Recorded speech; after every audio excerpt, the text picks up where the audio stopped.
فرزند زہرا یہ حالات برے ہیں۔ کاشانۂ بصیرت ویب سائٹ، واٹس ایپ اور یوٹیوب چینل پر مشتمل ایک ایسا مکمل پلیٹ فارم جس پر محروم بصارت کے لیے بالخصوص اور تمام افراد کے لیے بالعموم سینکڑوں کی تعداد میں مستند اسلامی کتب دستیاب ہیں۔ لہذا گزارش ہے کہ آپ اپنی ذمہ داری نبھاتے ہوئے کاشانۂ بصیرت کی ویب سائٹ کو وزٹ، واٹس ایپ چینل کو فالو اور یوٹیوب چینل کو سبسکرائب کرنے کے ساتھ ساتھ بیل آئیکن کو پریس کیجیے تاکہ آپ علم کے حصول کے ساتھ ساتھ مذہب اہل بیت کی اشاعت میں بھی اہم کردار ادا کرتے رہیں۔ کاشانۂ بصیرت حالات برے ہیں۔ اعوذ باللہ من الشیطان الرجیم، بسم اللہ الرحمن الرحیم۔ کاشانۂ بصیرت کے قابل احترام سامعین، السلام علیکم۔ 1001 داستان علی کی ریڈنگ کا سلسلہ جاری ہے۔ پیج نمبر ہے 194، ہیڈنگ ہے علی رہنمائے ابو ذر۔ حضرت ابو ذر کو خبر ملی کہ مکے میں ایک شخص نے دعوی نبوت کیا ہے۔ وہ لوگوں کو بت پرستی سے روکتا ہے اور خدائے وحدہ لا شریک کی طرف بلاتا ہے۔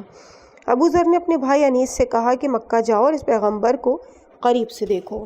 اس نے پیغمبر اکرم کی باتیں سنی، پھر اپنے بھائی ابو ذر کے پاس چلا گیا اور کہا کہ وہ ایک ایسا شخص ہے جو نیکیوں کا حکم دیتا ہے اور برائیوں سے منع کرتا ہے، لوگوں کو نیک اخلاق اور صفات اپنانے کو کہتا ہے۔ ابو ذر کو ان چند جملوں سے تسلی نہ ہوئی، بھائی سے کہنے لگا کہ وہ باتیں جس سے میرے دل کو سکون پہنچتا ہے وہ تم میرے لیے نہیں لے کر آئے۔ چنانچہ وہ خود راہی مکہ ہوا۔ ابو ذر مکہ پہنچے۔ اس کا ارادہ تھا کہ رات کو پیغمبر کی خدمت میں پہنچ جائے گا، لہٰذا رات کے وقت کعبے کے قریب آیا تاکہ وہیں آرام کر سکے۔ اچانک اس مسافر نے ایک انجانے شخص یعنی بریکٹ میں ہے علی علیہ السلام کو دیکھا کہ وہاں آیا، اور ابو ذر نے کہا کہ میں قبیلہ غفار کا ایک فرد ہوں۔ علی نے کہا اٹھو اور میرے گھر چلو۔ ابو ذر اٹھا اور راستے میں کسی سے ملے بغیر اور کسی کو اپنے آنے کا مقصد بتائے بغیر اس رات حضرت علی کے ہاں مہمان ٹھہرا۔ صبح اٹھ کر حضرت علی کے گھر سے باہر نکل آیا، خانہ کعبہ پہنچا، سارا دن وہیں گزرا۔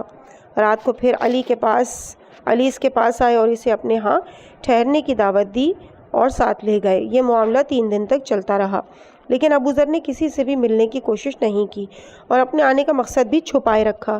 تیسرے دن حضرت علی نے ابو ذر سے کہا کہ اگر تم نے اپنا تعارف کروا دو اور اپنے آنے کی غرض و غایت بھی بیان کر دو تو میں یہ راز ہی رکھوں گا۔ ابو ذر نے اپنے آنے کا مقصد حضرت علی علیہ السلام سے کہہ ڈالا۔ اس نے کہا کہ میں پیغمبر سے ملنا چاہتا ہوں۔ علی نے کہا کہ میں کل صبح ان کے گھر جاؤں گا تو تم بھی میرے پیچھے آ جانا۔ اگر مجھے کوئی خوف و خطر محسوس ہوگا تو میں راستہ کاٹ کر چلوں گا، ورنہ تم چپکے چپکے میرے پیچھے پیچھے چلتے رہنا، اور جس گھر میں داخل ہوں گا تم بھی داخل ہو جانا۔ انہوں نے اسی طرح طے شدہ پروگرام کے مطابق عمل کیا اور یوں رسول اکرم کے گھر پہنچے۔ جناب رسالت مآب صلی اللہ علیہ وآلہ وسلم سے ملاقات میں ابو ذر حلقہ بگوش اسلام ہوئے۔ پیغمبر نے ابو ذر سے کہا کہ مکے میں نہ رکو بلکہ اپنے قبیلے کی طرف واپس چلے جاؤ اور میرا پیغام اپنے قبیلے والوں کے کانوں تک پہنچاؤ اور تا حکم ثانی وہیں رہو۔ ابو ذر نے عرض کی، اس خدا کی قسم جس کے قبضہ قدرت میں میری جان ہے، میں مکے کے لوگوں کے سامنے اظہار اسلام کے لیے آواز بلند کروں گا۔ ابو ذر اٹھا، کعبے کے قریب آئے اور بآواز بلند کر کے کہا، اشہد ان لا الہ الا اللہ و اشہد ان محمدًا عبدہ و رسولہ۔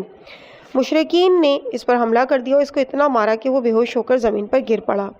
حضور کے چچا عباس وہاں آئے اور انہوں نے اپنے آپ کو ابو ذر کے اوپر گرا دیا اور مکے کے لوگوں کو ایسا کرنے سے منع کیا۔ ریفرنس الغدیر جلد 6 صفحہ نمبر 309۔ اگلی ہیڈنگ ہے وفادار بیوی سیدہ سلام اللہ علیہا۔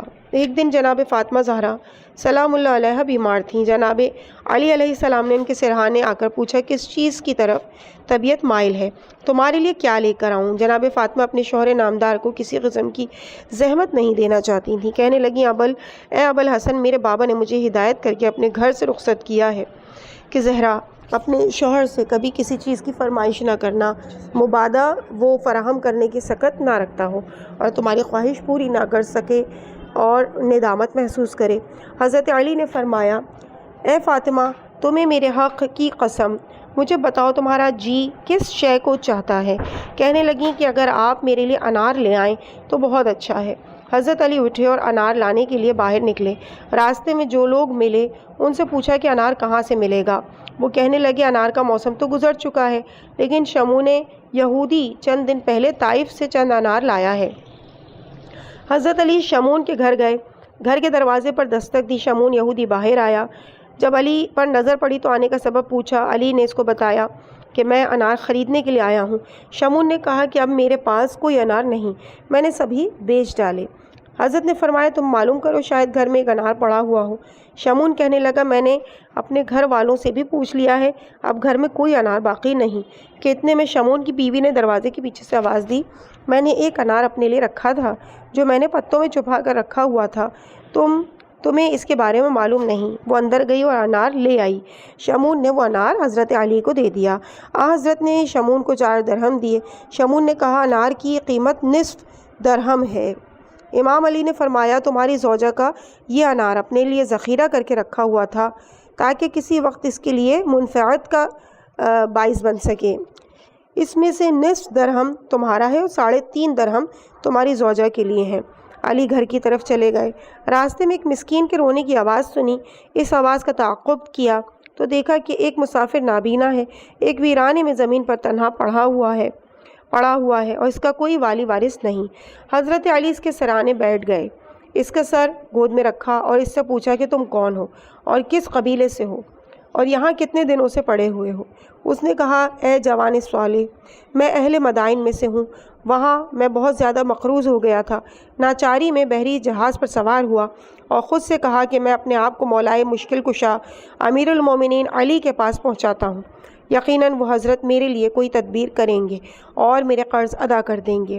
وہ جوان یہ نہیں جانتا تھا کہ اس کا سر زانو علی پر ہی ہے۔ حضرت علی نے فرمایا کہ میں ایک انار اپنے ایک بیمار عزیز کے لیے لایا ہوں، لیکن تمہیں بھی اس سے محروم نہیں رکھوں گا، نصف میں تمہیں دے دیتا ہوں۔ حضرت نے اس انار کے 2 حصے کیے، آدھے حصے کو اس بیمار شخص کے منہ میں تھوڑا تھوڑا ڈالتے رہے۔ جب نصف انار ختم ہو گیا تو وہ بیمار کہنے لگا اگر آپ مہربانی فرمائیں تو باقی آدھا بھی مجھے ہی کھلا دیجیے، شاید اس سے میری طبیعت بہتر ہو جائے۔ حضرت علی نے دوسرا نصف انار بھی آہستہ آہستہ اس شخص کو کھلا دیا اور خود اسی طرح خالی ہاتھ گھر کی طرف چل دیے۔ شرم و حیا کے باعث فکر میں غلطہ تھے کہ خالی ہاتھ گھر کیسے داخل ہوں گے۔ گھر قریب آ گیا، آگے بڑھ کر دروازے کے درز میں سے دیکھنا چاہا فاطمہ سو رہی ہیں یا جاگ رہی ہیں۔ کیا دیکھتے ہیں کہ فاطمہ تکیہ لگائے ہوئے ہیں، ان کے آگے اناروں سے آراستہ طبق موجود ہیں جسے وہ نوش فرما رہی ہیں۔ حضرت علی بہت خوش ہوئے، گھر کے اندر داخل ہوئے تو دیکھا کہ وہ بہشتی انار ہیں۔ پوچھا کہ یہ انار کون لایا ہے؟ فاطمہ نے کہا اے ابوالحسن جیسے ہی آپ گئے مجھے اپنی طبیعت میں کچھ بہتری محسوس ہوئی۔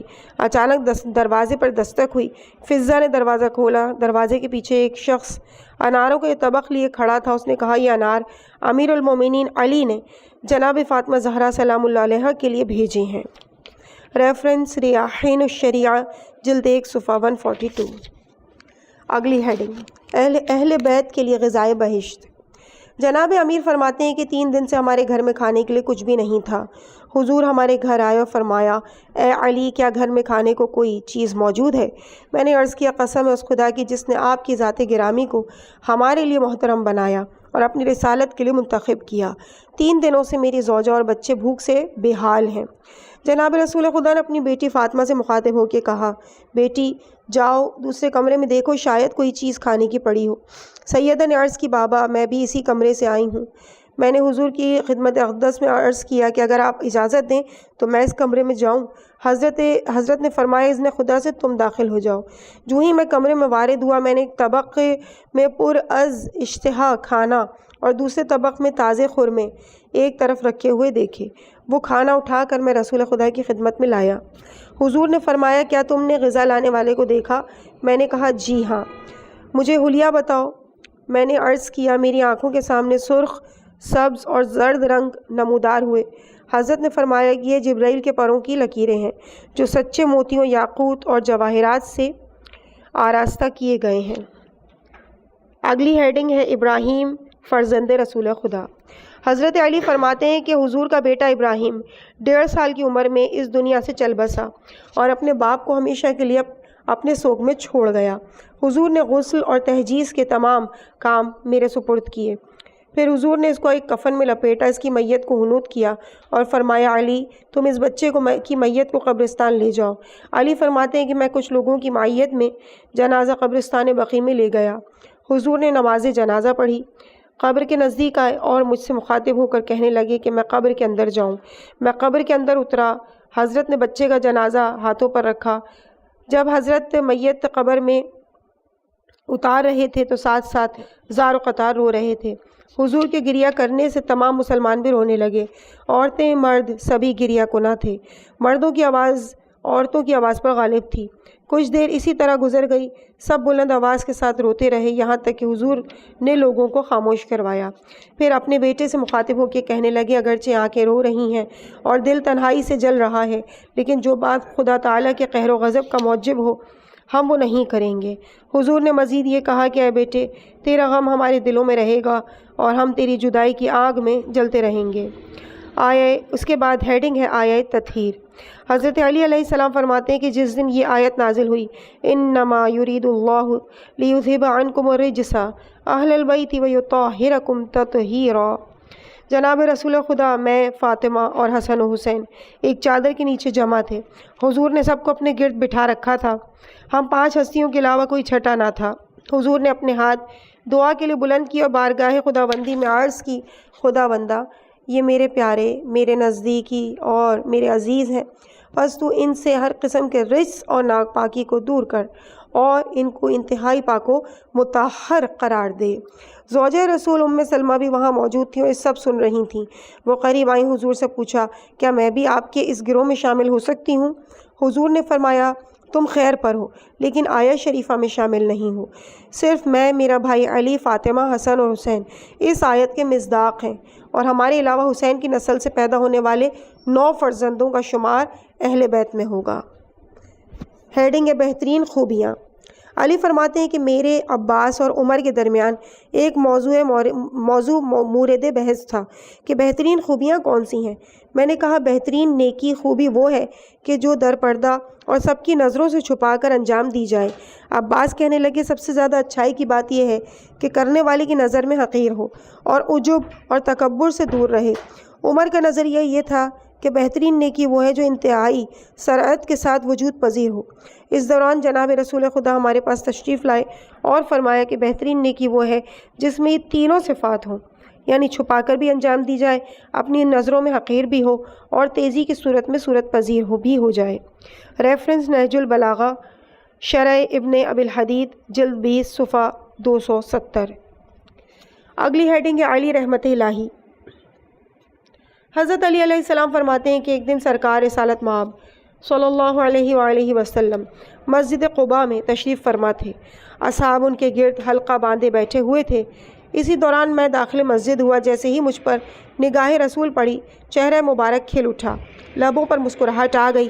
بجلی کے ایک کوندے کی طرح میں نے ان کے چمکتے دانت دیکھے۔ فرمانے لگے علی میرے قریب آؤ، مزید قریب آؤ۔ چنانچہ حضور کے کہنے کے مطابق اتنا آگے بڑھا کہ بیٹھ گیا کہ رسول کے زانے مبارک سے میرے زانو لگ رہے تھے۔ پھر حضور نے اصحاب کی طرف متوجہ ہو کے فرمایا اے گروہ اصحاب، میرے بھائی علی کے آنے سے لطف و رحمت الہی تمہارے شامل حال ہو گئے ہیں۔ علی مجھ سے ہے اور میں علی سے ہوں، اس کی روح میری روح ہے اور اس کی فطرت میری فطرت ہے۔ اس کے بعد ہیڈنگ ہے علی محبوب خدا۔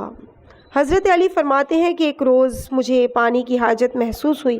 میں طہارت کے ارادے سے گھر آیا۔ حسن و حسین اور فضہ کو بہت آوازیں دیں مگر کسی نے کوئی جواب نہ دیا۔ میں سمجھ گیا کہ گھر میں کوئی نہیں۔ اچانک میں نے اپنے سر کے پیچھے سے ایک آواز سنی، کسی نے میرے نام سے پکارا، اے ابوالحسن، اے رسول کے عمزاد۔ میں نے سر کو پیچھے گھمایا مگر مجھے کوئی بھی نظر نہیں آیا۔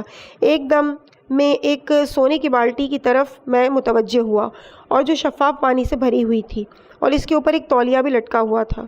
پہلے میں نے تولیہ اٹھایا اور اپنے دائیں کاندھے پر ڈالا، پھر میں نے اپنا ہاتھ بالٹی تک پہنچایا ہی تھا کہ اچانک میرے ہاتھوں کے اوپر پانی خود بخود جاری ہو گیا۔ میں نے اس سے تسلی سے وضو کیا۔ جب میں فارغ ہو گیا تو بالٹی خود بخود غائب ہو گئی۔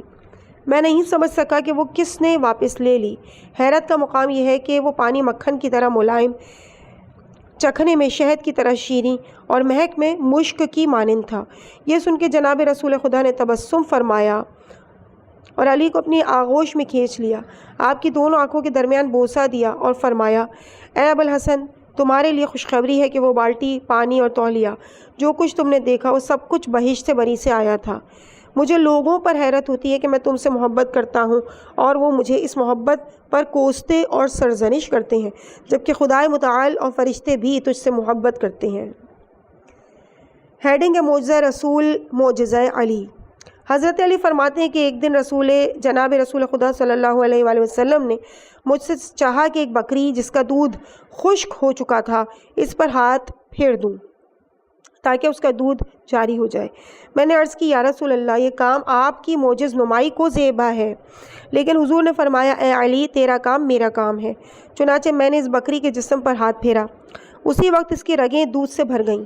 میں نے دودھ دھویا اور حضور نے بھی نوش فرمایا۔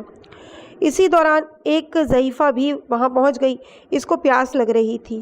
میں نے اس دودھ سے اسے سیراب کیا۔ اس وقت رسول اکرم نے مجھ سے فرمایا کہ میں نے تمہارے لیے خدا کے حضور میں خاص دعا کی ہے کہ خدایا علی کے ہاتھ کو مبارک قرار دے، یقیناً خدا میری دعا کو حسن قبولیت کی دولت سے نوازے گا۔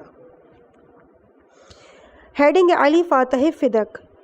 جنگ خیبر میں 93 یہودی مرے اور 15 مسلمان شہید ہوئے۔ جنگ کا ہنگامہ ختم ہو جانے کے بعد حضور سرکار دو عالم کو حبشہ سے جعفر ابن ابی طالب کے لوٹنے کی اطلاع ملی۔ حضور نے ارشاد فرمایا، مجھے اس بات کی سمجھ نہیں آ رہی کہ میں ان دونوں میں سے کس بات پر زیادہ خوشی کا اظہار کروں، جعفر کے لوٹنے پر یا فتح خیبر پر۔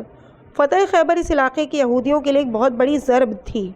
حضور نے حضرت علی کو مسلمانوں کے ایک گروہ کے ساتھ فدق کے یہودیوں کے پاس بھیجا۔ فدق مکہ میں خیبر کے نزدیک ایک مقام تھا کہ جہاں سے مدینہ کی مسافت 2-3 دن کی تھی، تاکہ وہ اسلام لے آئیں اور یہ جزیہ دینے کو تیار ہو جائیں یا پھر جنگ کے لیے آمادہ ہو جائیں۔ فدق کے یہودی خیبر کے یہودیوں کی شکست کا منظر دیکھ چکے تھے۔ انہوں نے صلح کو قید اور قتل پر ترجیح دی اور جزیہ دینے پر آمادہ ہو گئے تاکہ وہ اپنی ہی سرزمین پر آزادانہ زندگی گزار سکیں۔ جب فدیہ بھی بغیر کسی مزاحمت کے فتح ہو گیا تو حضور نے امر خداوندی سے اپنی بیٹی فاطمہ کو بخش دیا، جو کہ خلیفہ اول کے زمانے میں غصب کر لیا گیا۔ ریفرنس ہے بہار الانوار جلد 21 صفحہ 23، تفسیر برہان جلد 2 صفحہ 414۔ اگلی ہیڈنگ ہے جنگ تبوک اور علی کی جانشینی۔ منافقین کے غلط پروپیگنڈے کے باوجود حضور نے مدینے میں حضرت علی کو اپنا جانشین مقرر کر دیا۔ معاملہ دراصل یہ تھا کہ حضور مکہ کے لوگوں کی نیتوں سے واقف تھے، کیونکہ ان کے ساتھ جنگیں لڑی گئی تھیں اور ان کے متعلقین کے خون ان جنگوں میں بہے تھے، لہٰذا خدشہ تھا کہ یہ عناصر پیغمبر اسلام اور دیگر مسلمانوں کی طویل غیبت سے کہیں غلط فائدہ نہ اٹھائیں اور مدینہ پر پھر حملہ آور نہ ہو جائیں۔ لہٰذا اس مقصد کی خاطر امیر المومنین کا مدینہ میں رہنا بہت ضروری تھا، تاکہ دشمنوں کو احساس ہو اور وہ ڈرے سہمے رہیں۔ چنانچہ حضور نے حضرت علی کا تعارف کراتے ہوئے ان کو اپنا جانشین قرار دیا اور فرمایا، ان المدینۃ لا تصلح الا بی او بکا۔ منافقین کی ایک سازش یہ تھی کہ وہ حضرت علی اور رسول کو قتل کر ڈالیں، لہٰذا ان میں سے 100 افراد مدینے میں قتل علی کے لیے نکلے۔ قتل رسول کے لیے بھی 14 افراد چلے۔ اسلامی لشکر تبوک کی طرف بڑھ رہا تھا اور حضرت علی مدینہ میں تھے۔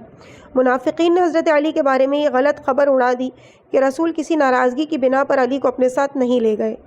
علی خود حضور کے پاس پہنچے اور ساری رپورٹ دی۔ حضور فرمانے لگے، یہ سب لوگ غلط کہتے ہیں، جھوٹ بولتے ہیں، میں نے تمہیں تمہارے امور کی نگہداری کے لیے اپنے پیچھے چھوڑا ہے۔ اے علی، کیا تو راضی نہیں کہ تیری نسبت میرے ساتھ وہی ہے جو ہارون کو موسیٰ سے تھی، سوائے اس کے کہ میرے بعد کوئی پیغمبر نہیں؟ پھر حضور نے حضرت علی کو حکم دیا کہ مدینے واپس چلے جائیں اور دارالحجرہ میں اپنے خاندان کے ساتھ میرے جانشین بن کر رہیں۔ ریفرنس تاریخ طبری جلد 3 صفحہ 13۔ ہیڈنگ بہشت میں گھر۔ ابو بصیر کہتے ہیں کہ امام جعفر صادق علیہ السلام نے اپنے جد بزرگوار حضرت علی سے ایک روایت کی کہ پیغمبر خدا نے فرمایا کہ بہشت میں کچھ گھر ایسے ہیں جن کا ظاہر ان کے باطن جیسا ہے اور ان کا اندر باہر ہی دکھائی دیتا ہے۔ وہاں میری امت میں سے اس فرد کی اقامت گاہ ہوگی جس میں یہ خوبیاں ہوں گی کہ وہ اچھی بات کہتا ہو، بھوکے کو کھانا کھلاتا ہو، سلام کرتا ہو اور ہمیشہ روزے رکھتا ہو۔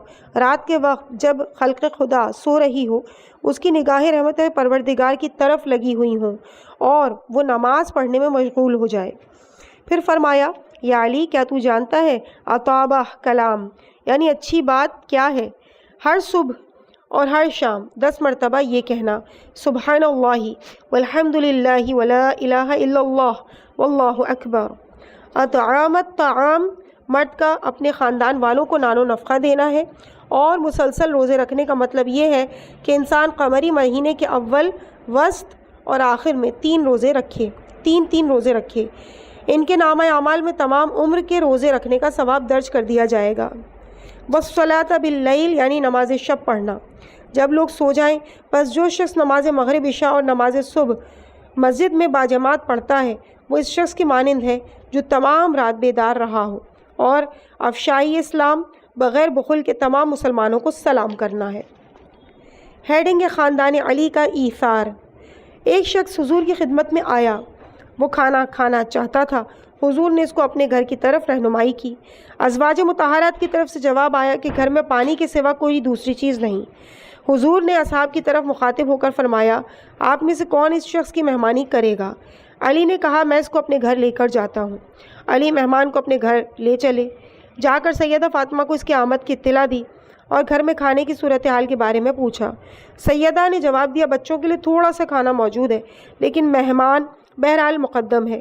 علی نے فرمایا، تم بچوں کو سلا دو اور میں بچوں کو سلانے کے بہانے میں چراغ بجھا دیتا ہوں تاکہ مہمان کمی غذا کی طرف متوجہ نہ ہو، بڑے سکون کے ساتھ کھانا کھائے۔ حضرت علی دسترخوان پر مہمان کے ساتھ بیٹھے لیکن کھانے میں شریک نہ ہوئے۔ حضرت علی نے مہمان کو بڑے اطمینان کے ساتھ کھانا کھلایا لیکن تمام اہل خانہ نے بھوک کے عالم میں ہی رات گزار دی۔ صبح ہوئی تو اس وقت یہ آیت شریفہ نازل ہوئی، یؤثرون علی انفسہم ولو کان بہم خصاصہ، وہ اپنے نفسوں کی قربانی دیتے ہیں خواہ کتنی بھی اشد ضرورت میں کیوں نہ ہو۔ ریفرنس تفسیر نمونہ جلد 23 صفحہ 519۔ اگلی ہیڈنگ ہے علی سردار عرب۔ عبد الرحمن بن ابی لیلہ امام حسین علیہ السلام سے روایت کرتے ہیں کہ جناب رسول خدا صلی اللہ علیہ وآلہ وسلم نے انس سے فرمایا، اے انس، عرب کے سید و سردار سے کہو کہ میرے پاس آئے۔ عرض کیا، یا رسول اللہ، کیا آپ خود عرب کے سید و سردار نہیں ہیں؟ فرمایا، میں فرزند آدم کا سید و سردار اور آقا ہوں، اور علی عرب کا سید و سردار ہے۔ انس علی کو بلا لائے۔ جب علی آئے تو پیغمبر نے فرمایا، اے انس، انصار کو میرے پاس بلا لاؤ۔ جب وہ خدمت رسول میں پہنچے تو فرمایا، اے گروہ انصار، علی عرب کا سید و سردار ہے، بس تم میری محبت پاسداری میں اس سے بھی محبت رکھو، میری محبت کی پاسداری میں اس سے بھی محبت رکھو اور اس کو لائق احترام سمجھو۔ یہ جو بات میں نے تم سے بیان کی ہے، دراصل جبرائیل نے خدا تعالیٰ کی جانب سے مجھے اس پر مامور کیا ہے۔ ریفرنس امالیہ شیخ مفید۔ ہیڈنگ ہے جس سے دوستی رکھو گے اس کے ساتھ محشور کیے جاؤ گے۔ ازبغ بن نباتہ کہتے ہیں کہ ایک دن جناب امیر المومنین علی علیہ السلام نے حارث ہمدانی کا ہاتھ پکڑ کر فرمایا، ایک دن میں نے جناب رسول خدا سے قریش و منافقین کے حسد اور آزار کا شکوہ کیا۔ حضور نے اپنے ہاتھ میں میرا ہاتھ پکڑا جس طرح میں نے تمہارا ہاتھ تھاما ہوا ہے۔ پھر حضور فرمانے لگے کہ جب قیامت آئے گی تو میں پروردگار عرش کی دستاویز کو ہاتھ میں لیے ہوں گا، اور اے علی، تیرا ہاتھ میرے دامن پر ہوگا اور تیری اولاد تیرے دامن تھامے ہوئے ہوگی، اور تمہارے شیعہ بھی تمہارے دست باما ہوں گے۔ اے حارث، یہ تمہارے سامنے ایک نمونہ ہے کہ پیغمبر کے ساتھ خدا کیا سلوک کرے گا، اور پیغمبر ختمی مرتبت اپنے وسیع کے ساتھ کیا حسن سلوک کریں گے۔ تم جس کے ساتھ محبت رکھو گے اسی کے ساتھ محشور کیے جاؤ گے۔ ریفرنس مالیہ شیخ مفید۔ اگلی ہیڈنگ ہے امیر المومنین اللہ کا عطا کردہ لقب۔ ابو حمزہ سمالی کہتے ہیں کہ امام محمد باقر علیہ السلام نے اپنے والد سے روایت کی کہ ان کے جد بزرگوار نے فرمایا خداوند متعال نے جبرائیل کو محمد کے پاس بھیجا کہ حضور اپنی زندگی میں علی کی ولایت کے لیے گواہی لے لیں اور اپنی وفات سے پہلے علی کو امیر المومنین کے لقب سے ملقب کر دیں۔ رسالت مآب نے تمام مشہور اصحاب کو اپنے پاس بلایا اور فرمایا میں نے تم لوگوں کو اس لیے بلایا ہے تاکہ تم روئے زمین میں گواہان الہی بنو، خواہ اپنی گواہی پر قائم رہو یا اس کو چھپاؤ یا شہادت دینے سے گریز کرو۔ پھر فرمایا اے ابو بکر اٹھو اور علی کو امیر المومنین کہہ کر سلام کرو۔ انہوں نے کہا یہ فرمان خدا اور رسول ہے؟ رسول خدا نے فرمایا ہاں۔ وہ اٹھے اور علی کو امیر المومنین کی حیثیت سے سلام کیا۔ پھر سرکار دو عالم نے فرمایا عمر اٹھو اور علی کو امیر المومنین کے نام سے سلام کرو۔ عمر نے کہا کیا یہ خدا اور رسول کا حکم ہے کہ انہیں امیر المومنین کہیں؟ حضور نے فرمایا ہاں۔ وہ بھی اٹھے اور سلام کیا۔ پھر حضور نے مقداد بن اسود کندی سے فرمایا اٹھو اور علی کو امیر المومنین کہہ کے سلام کرو۔ وہ اٹھے اور سلام کیا اور ان دو افرادوں کی طرح سے تکرار نہیں کیا۔ پھر سرکار دو جہاں نے ابو ذر غفاری سے فرمایا اٹھو اور علی کو امیر المومنین کی حیثیت سے سلام کرو۔ وہ اٹھے اور سلام کیا۔ اس کے بعد حذیفہ یمانی، عمار ابن یاسر، عبداللہ ابن مسعود اور بریدہ جو ان سب میں نوعمر ترین تھے فرمایا اٹھو اور امیر المومنین علی کو سلام کرو۔ چنانچہ سب نے ایسا ہی کیا۔ پھر رسول اٹھے اور فرمایا میں نے تم سب کو اس کام کے لیے بلایا تھا تاکہ اس میں تم سب کو گواہان الہی بنو، بعد ازیں خواہ اس پر ثابت قدم رہو یا چھوڑ دو۔ ہیڈنگ ریفرنس ہے عمالی شیخ مفید صفحہ نمبر 30۔ اگلی ہیڈنگ ہے مسجد نبوی میں دروازوں کا بند کیا جانا۔ مسجد نبوی کے گرد ایک حصار سا بنا دیا گیا تھا۔ مسجد کے گرد بنے ہوئے گھر تھے اور سب نے مسجد کے اندر کی طرف اپنے گھر سے ایک دروازہ بنا رکھا تھا کہ نماز کے وقت مسجد میں جلد از جلد پہنچیں۔ ابو بکر، عباس اور حمزہ کے گھروں کے دروازے بھی مسجد میں ہی کھلتے تھے۔ گھروں کے دوسرے دروازے دیگر اہل خانہ استعمال کرتے تھے، جبکہ رسول مقبول اور حضرت علی کے گھروں کا صرف ایک دروازہ تھا جو کہ مسجد کے اندر ہی تھا۔ وحی الہی نازل ہوئی کہ اے پیغمبر تمام دروازے بند کر دو سوا صرف تمہارا اور علی کا دروازہ کھلا رہے۔ کہتے ہیں کہ ابن عمر نے علی کے بارے میں یہ کہا کہ علی کا تو نام ہی نہ لیں، اس کے پاس پہلے ہی 3 بڑے بڑے شرف موجود ہیں، ایک ابو تراب، دوسرا فاطمہ سے تزویج اور تیسرا فتح خیبر۔ حضور نے ممبر پر بیٹھ کے خدا کا حکم سنایا اور اللہ تعالیٰ نے حکم دیا ہے کہ دروازے بند کر دیے جائیں۔ روایت موجود ہے کہ سب سے پہلے علی نے اپنا دروازہ بند کرنا چاہا لیکن جناب رسول خدا نے انہیں نہیں کرنے دیا۔ عباس اور عمر نے بھی اپنے دروازے بند نہ کیے۔ دوسرے لوگ آ کر کہنے لگے کہ ہم اپنا دروازہ تو بند کر دیتے ہیں لیکن ایک چھوٹا سا سوراخ رہنے دیں۔ حضور نے ارشاد فرمایا ایک درز بھی نہیں ہونی چاہیے۔ عباس نے آ کے کہا اے محمد میں تو بوڑھا آدمی ہوں، تمہارے باپ کے برابر ہوں۔ حضور ممبر پر تشریف لے گئے اور فرمایا دروازے بند کرنے کو میں نے نہیں بلکہ یہ حکم خدا ہے، فرمان الہی ہے کہ صرف علی کا دروازہ کھلا رہے۔ اگر رسول اپنی طرف سے یہ سب کر رہے ہوتے تو سب سے پہلے عباس کو اجازت دیتے کہ وہ ان کے چچا تھے۔ حمزہ بھی دروازے کی اجازت کے لیے آئے مگر حضور نے وہی جواب دیا کہ رسول اپنی مرضی سے کوئی بات نہیں کرتا، وما ينطق عن الهوى۔ اگلی ہیڈنگ ہے تبلیغ رسالت۔ حضور سرور کائنات صلی اللہ علیہ وآلہ وسلم نے اپنے چچا ابو طالب علیہ السلام کے ہاں اپنے خویش اور اقارب کی دعوت کی۔ مدعوین کی تعداد تقریباً 40 تھی۔ حضور کے چچا ابو طالب، حمزہ اور ابو لہب بھی موجود تھے کہ کھانے کے بعد سرکار رسالت مآب صلی اللہ علیہ وآلہ وسلم اپنے فرض سے سبکدوش ہونا چاہتے تھے کہ ابو لہب نے اپنی باتوں سے ہموار زمین کو خراب کر دیا۔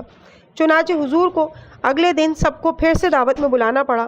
کھانے کے بعد حضور نے فرمایا اے عبد المطلب کے بیٹوں، میں نے پورے عرب میں کوئی ایسا شخص نہیں دیکھا جو اپنی قوم کے لیے اتنی بہترین چیز لایا ہو۔ میں آپ کے لیے دنیا اور آخرت کی بھلائی لے کر آیا ہوں اور اللہ تعالیٰ نے اس بات کا حکم دیا ہے کہ تمہیں اس دستور کی طرف بلاؤں۔ پھر آپ بتائیں کہ آپ میں سے کون اس کام میں میری مدد کرے گا تاکہ وہ میرا بھائی وسیع اور جانشین بنے۔ علی کے سوا کسی نے بھی حامی نہ بھری۔ علی اس وقت عمر میں سب سے چھوٹے تھے۔ اٹھ کر عرض کرنے لگے، اے پیغمبر خدا، میں اس کام میں آپ کے ساتھ یاوری کروں گا۔ پیغمبر نے علی کی گردن پر ہاتھ رکھا اور فرمایا، یہ آپ کے درمیان میرا بھائی، میرا وصی اور جانشین ہوگا، اس کی بات سنو اور اس کا حکم مانو۔ تمام خاندان والے تمسخر آمیز مسکراہٹ لیے ہوئے وہاں سے اٹھ گئے۔ وہ ابو طالب سے کہہ رہے تھے کہ وہ تمہیں حکم دے گا، اپنے بیٹے کے فرمان پر کان لگا کر رکھنا اور اس کی اطاعت کرتے رہنا۔ اگلی ہیڈنگ ہے علی رسول خدا کا بدر کامل۔ ایک دن حضرت علی حضور اکرم کے پاس تشریف لائے۔ علی کا پرکشش اور حسین و جمیل چہرہ اس قدر روشن تھا کہ حضور کہنے لگے، مجھے یوں لگا جیسے 14ویں کا چاند میرے قریب آ گیا ہو۔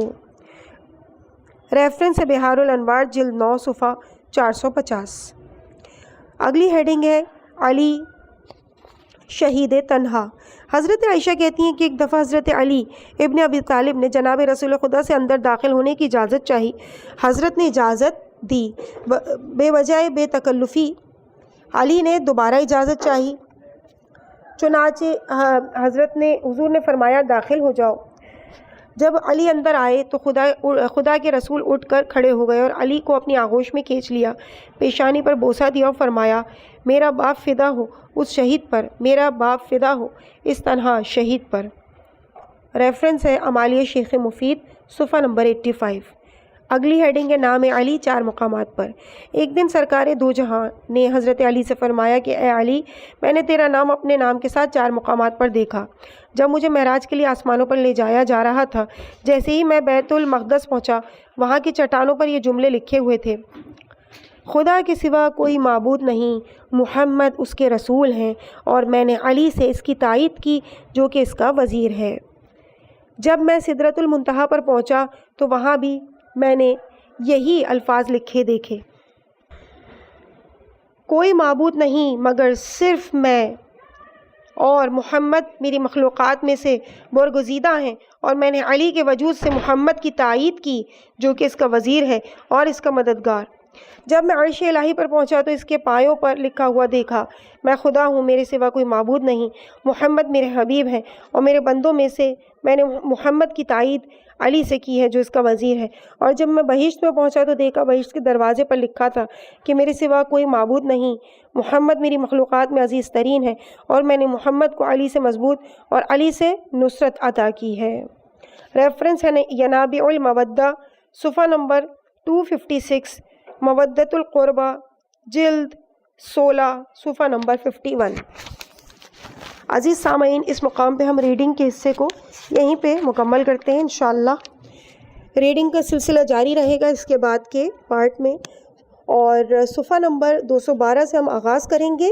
ہیڈنگ ہوگی علی پرچم ہدایت ہے۔ مجھے اپنی دعاؤں میں یاد رکھیے گا۔ والسلام علیکم ورحمۃ اللہ وبرکاتہ۔